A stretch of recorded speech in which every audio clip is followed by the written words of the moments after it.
Hi guys, good morning. आज मैं 6 बजे ही उठ गई थी क्योंकि मुझे पॉलिटी के सनसेट टॉपिक का रिवीजन करना था। बहुत बड़ा टॉपिक था, इसलिए पीवाईक्यू से अच्छा रिवीजन हो गया मेरा। करते करते लगभग मुझे 8 बज चुके थे। उसके बाद मैंने अपने और हस्बैंड के लिए ब्रेकफास्ट बनाया, चीला, और साथ में थी चाय। और फिर लेडीज़ का यही रहता है, देखो, सुबह का नाश्ता बनाया तो फिर दोपहर में क्या बनाया, और फिर दोपहर का खाना हो गया, फिर शाम को क्या बनाया, यही सवाल हमको दिन भर सताता रहता है। और उसके बीच में भी गाइस पढ़ाई में बहुत अप्स एंड डाउन्स आते रहते हैं। और जैसे मैं एक स्टेट पीसीएस की एस्पिरेंट हूँ, तो हमारे यहाँ पे महाराष्ट्र का जो है, महाराष्ट्र स्टेट कमीशन, तो उसमें ये सीन चल रहा है कि जो डेट्स है वो बार बार चेंज होती जा रही है। अभी सेकेंड टाइम एक न्यू डेट आई है हमें, और पता नहीं आगे डेफिनेट डेट आएगी या ऐसे ही चलता रहेगा। बहुत ही ज़्यादा अनसर्टेनिटी हो रखी है। और क्या होता है कि जो टारगेट्स हम सेट करते हैं उस टारगेट्स पे प्रॉपर्ली फोकस नहीं हो पाता है, क्योंकि हमें पता नहीं कि आगे वापस डेट चेंज होगी, हमको रिवीजन को कितना टाइम मिलेगा।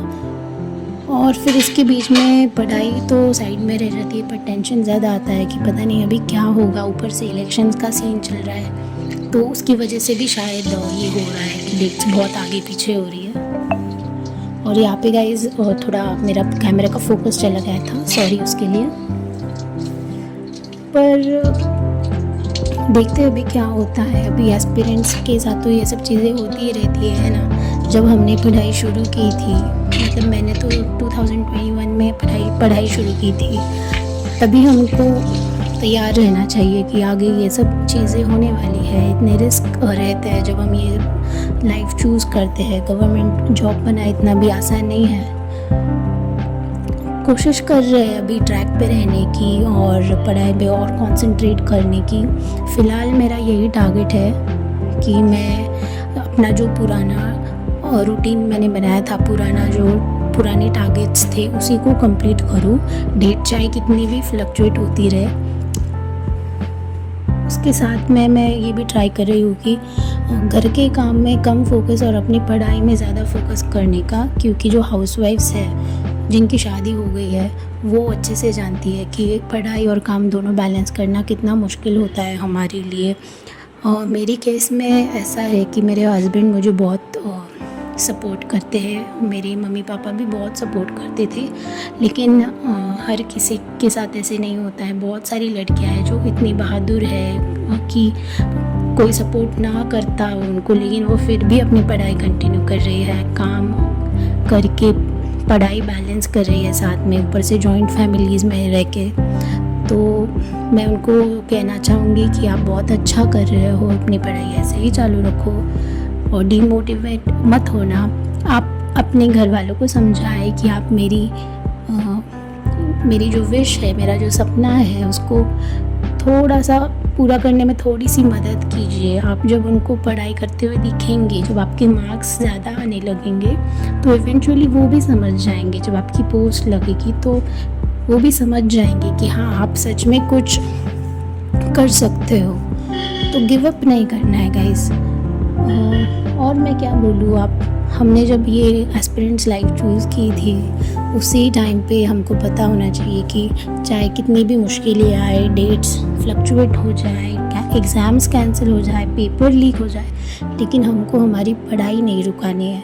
क्योंकि जब हम डीमोटिवेट होते हैं तो हम आधी बैटल उधर ही हार जाते हैं। तो मुझे पर्सनली शादी के बाद में बहुत दिक्कतें आई पढ़ाई करने में, दूसरों की वजह से नहीं, मेरी खुद की वजह से, क्योंकि मैं घर पे ही ज़्यादा ध्यान दे रही थी और पढ़ाई को मैंने बिल्कुल इग्नोर कर दिया था। तो फिर मैं अभी ये कोशिश करती हूँ कि भले ही मैं 14 घंटे ना पढूँ, भले ही मैं रात को 2-3 बजे उठ के ना पढ़ाई करूँ, लेकिन मैं दिन में मेरा जितना हो सके 100% का मेरा जो फ्री टाइम है मैं वो पढ़ाई को दूँ। मैं दिन में सोती नहीं हूँ और फ़ोन भी मैंने काफ़ी कम किया है। ठीक है, भले ही मुझे काम करने के बाद 3 घंटे मिले, 4 घंटे मिले, कभी कभी 5-6 घंटे मिलेंगे, तो मैं वो सब का यूज़ करूँगी सिर्फ पढ़ाई करने के लिए। भले ही आपने 2 घंटे पढ़ा हो, लेकिन वो 2 घंटे पढ़ा हुआ आपकी बहुत हेल्प करेगा। 2 घंटे भी, आपने 1 घंटा भी पढ़ाई की तो वो कभी वेस्ट नहीं जाएगा। तो मैं यही सोच के चलती हूँ कि चाहे मुझे टाइम मिले या ना मिले, कितना भी टाइम मिले मुझे, चाहे 10 मिनट ही क्यों ना हो, वो 10 मिनट मैं सिर्फ़ और सिर्फ पढ़ाई को डेडिकेट करूँगी। कभी कभी क्या होता है कि हम लोग एक्सक्यूज़ मी, हम लोग क्या करते हैं कि अरे आज बहुत ही ज़्यादा काम हो गया है, तो आज मैं पूरा दिन क्या करती हूँ, काम ही करती हूँ, पढ़ाई कल से कर लेंगे। ऐसा नहीं करना है।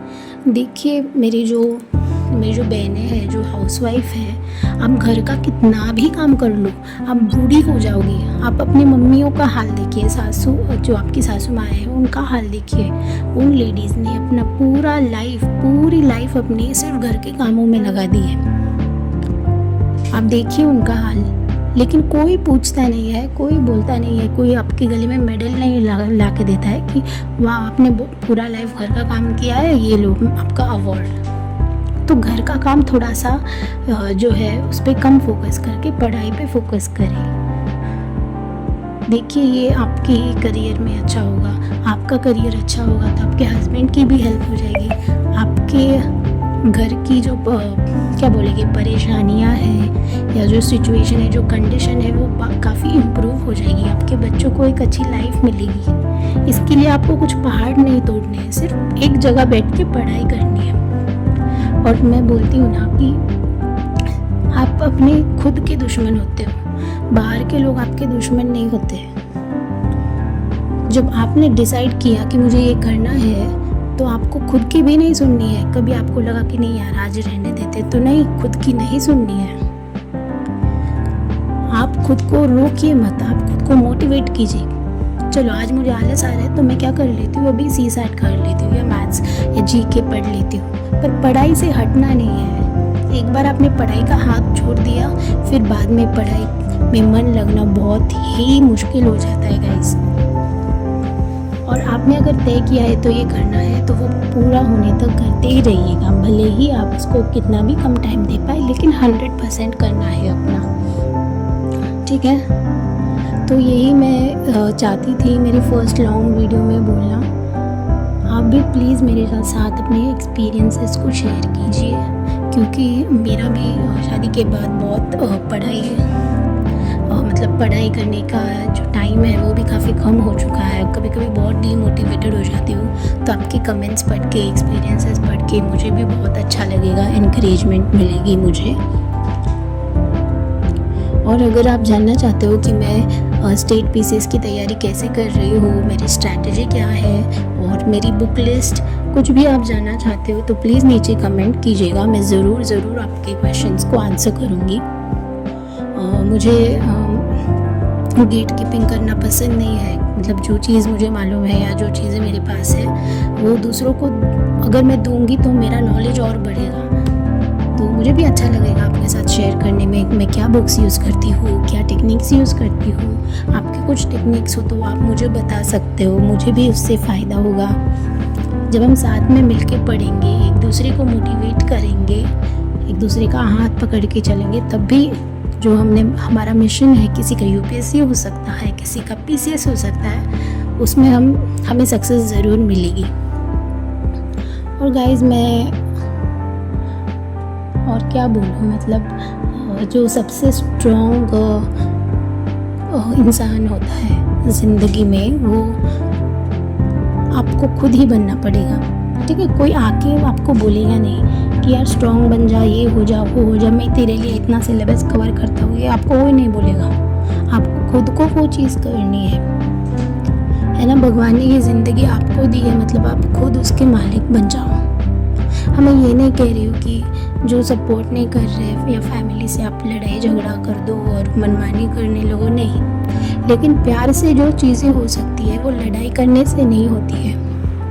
बहुत लोग मुझसे ज़्यादा एज वाले होंगे, बहुत एक्सपीरियंस्ड होंगे, उनको भी मतलब छोटा मुँह बड़ी बात नहीं करूँगी, मैं भी बहुत कम एक्सपीरियंस्ड हूँ, लेकिन जो बात आप मनवा सकते हो प्यार से, उसके लिए लड़ाई झगड़ा क्यों करना, है ना।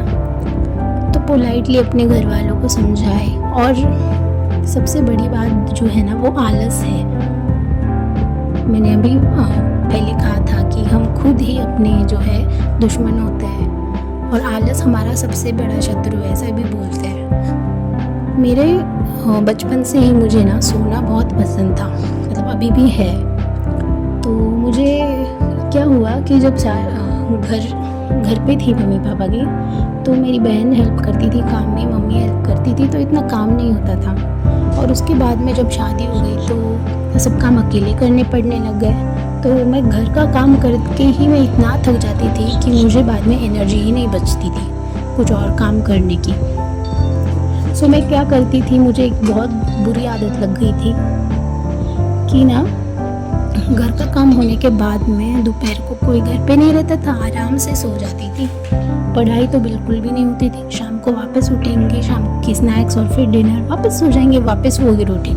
सो आलस आपको कम करना है, क्योंकि आज आपने 1 घंटा बर्बाद किया है तो कोई और होगा आपकी कंपटीशन में जो वो 1 घंटा यूटिलाइज कर रहा होगा अपनी पढ़ाई के लिए। सो वो बहुत ही उसके बारे में डीपली सोचिएगा, क्योंकि कंपटीशन इतना बढ़ गया है। कल ही मुझे टेलीग्राम पे एक स्टैटिस्टिक्स कुछ मैसेज आया था कि स्टेट पीसीएस का, यूपीएससी के खैर बहुत ही ज़्यादा एस्पिरेंट्स होते हैं, लेकिन स्टेट पीसीएस के 2015 में 14 लाख लोगों ने कुछ फॉर्म भरे थे, और 2015 से लेके आज जो है 2023 लास्ट ईयर तक 14 लाख से लेके वो आंकड़ा जो है वो 34 लाख तक पहुंच गया। तो आप सोचिए कितने नए लोग आ रहे हैं कंपटीशन में हर रोज़। आपका कंपटीशन हर रोज़ बढ़ रहा है। और एक देखिए, बहुत सारे लोग मोटिवेशनल वीडियोस देखते हैं, लेकिन आपके जो घर की कंडीशन है, जो आपकी कंडीशन है, उससे बड़ा मोटिवेशन हो ही नहीं सकता है। मुझे इस बात की बहुत रिग्रेट होती है कि मैंने शादी के पहले पढ़ाई इतना सीरियसली नहीं करी, और फिर देखिए अभी मैं शादी के बाद पढ़ाई करने में स्ट्रगल कर रही हूँ।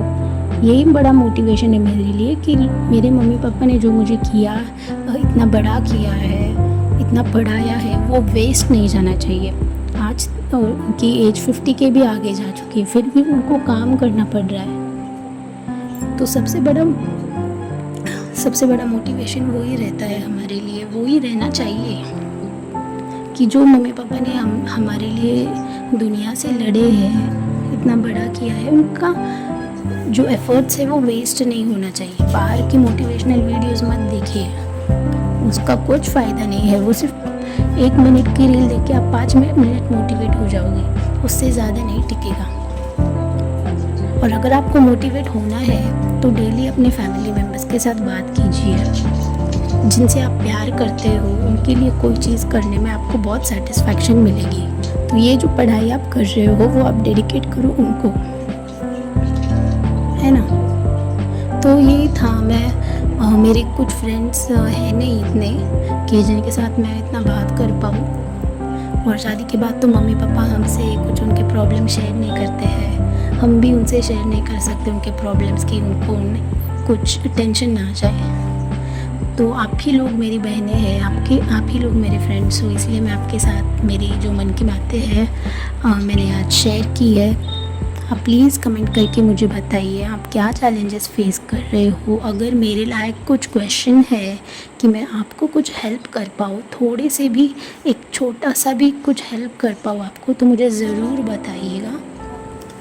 और अगर कुछ सजेशंस है कि आपको कौन से वीडियोस देखनी अच्छे लगेंगे, तो वो भी मुझे प्लीज़ बोलिएगा, मैं और ज़्यादा वीडियोस बनाऊंगी आपके लिए।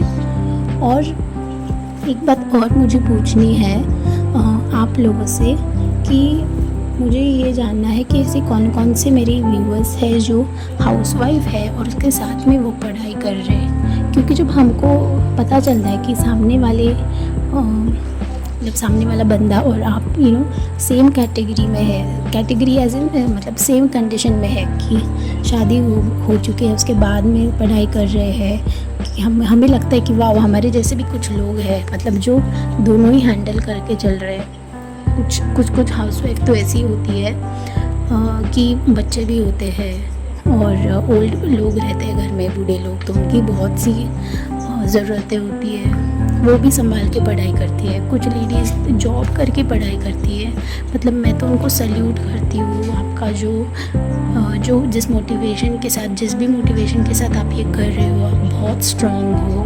ऐसे ही पढ़ते रहो, चाहे आपको कितना भी कम टाइम मिले, लेकिन वो टाइम में आप 100% दीजिए, ठीक है। तो जो भी यूपीएससी कर रहे हो, स्टेट पीसीएस, एसएससी है या टीचिंग एग्ज़ाम्स है, उन सबको, आप सब लोगों को मैं बोलना चाहूँगी ऑल द बेस्ट। इलेक्शन की वजह से बहुत अच्छी जो एग्ज़ाम्स है उनकी वैकेंसीज़ निकल रही है। ज़्यादा से ज़्यादा एग्ज़ाम्स दीजिए, ज़्यादा से ज़्यादा पढ़ाई कीजिए। मेरी तरफ से आपको बहुत सारी बेस्ट विशेस है, और मेरे लिए भी बेस्ट विशेस लिख दीजिए कमेंट्स में मुझे बहुत अच्छा लगेगा। तो ये अभी शाम हो चुकी थी, सब काम हो गए थे, घर की डिनर भी बना लिया था। तो ये शाम का जो स्लॉट होता है, मैं यूजुअली क्या करती हूँ कि जो नेक्स्ट डे का टॉपिक है मेरा, उसको ना जल्दी एक रीडिंग दे देती हूँ कि नेक्स्ट डे भी थोड़ा सा हेल्प हो जाए, जस्ट एक समरी टाइप में। तो उसके लिए मैं थोड़ा सा फास्ट ये कर रही थी। और नेक्स्ट डे मैंने सोचा था कि जो टॉपिक है केंद्र और राज्य के संबंध, उसका मैं थोड़ा सा रिवीजन कर लेती, मतलब समरी कर लेती हूँ। तो यही पढ़ते पढ़ते मेरे हस्बैंड का भी आने का टाइम हो गया था। और मेरा पर्सनल ये है कि मुझे सुबह उठने में थोड़ी दिक्कत होती है, इसलिए शाम को अच्छे से मेरी पढ़ाई हो जाती है। तो यहाँ पे मुझे लगता है 9, 9:15 के आसपास हो गया था। और डिनर तो अपना जल्दी हो गया था, मतलब मैंने शाम को 6 बजे डिनर कर लिया था। तो अभी सोने तक मैं रिवीजन ही करूँगी। सोने से पहले, हाँ गाइस, मैंने एक वीडियो में देखा था कि सोने से पहले जब आप पढ़ाई से रिलेटेड या कुछ अच्छी चीज़ें देखते हो, तो आपके जो माइंड पे, सबकॉन्शियस पे उसका इफ़ेक्ट पड़ता है। तो इसलिए मैं हमेशा कोशिश करती हूँ कि सोने से पहले कुछ शॉर्ट नोट्स या किसी और टीचर का लेक्चर देख लिया, किसी टॉपिक का लेक्चर देख लिया। तो मैं ये करती हूँ। सोने से पहले मैं अवॉइड करती हूँ कि मूवीज़ देखूँ या ऐसे कुछ, क्योंकि फिर उसका एक इनडायरेक्टली अपने सबकॉन्शियस पे नेगेटिव इफ़ेक्ट पड़ता है कहीं ना कहीं। तो ऐसी छोटी छोटी चीज़ें फॉलो करके बहुत अच्छा इम्पैक्ट आता है हमारी रूटीन में। सो ये अभी सोने का टाइम हो रहा था, तो काफ़ी मुझे डिस्ट्रैक्शन भी हो रहा था और नींद भी आ रही थी। तो जस्ट मैं कोशिश कर रही थी कि जल्दी जल्दी अपना समरी कंप्लीट करूं और सो जाऊं। मैं वहाँ इसलिए देख रही हूँ क्योंकि मेरे हस्बैंड जो है वो लाइट पकड़ के खड़े थे ताकि मुझे वीडियो में अच्छी लाइटिंग हो, इसलिए वो हाथ में फ़ोन पकड़ के खड़े थे इसलिए थोड़ा सा मैं कॉन्शियस हो रही थी यहाँ पे। तो बस यही था गाइस मेरा आज का दिन। आज हमने घर के काम किए हैं, साथ में पढ़ाई कर ली है। तो ऐसे दिन होते हैं कि जो भी हम डिसाइड करते हैं वो पूरा होता है, तो ऐसे दिन बहुत सेटिस्फैक्शन मिलती है। तो बस अच्छा था आज का दिन। थैंक यू फॉर वॉचिंग, मिलते हैं नेक्स्ट वीडियो में, बाय।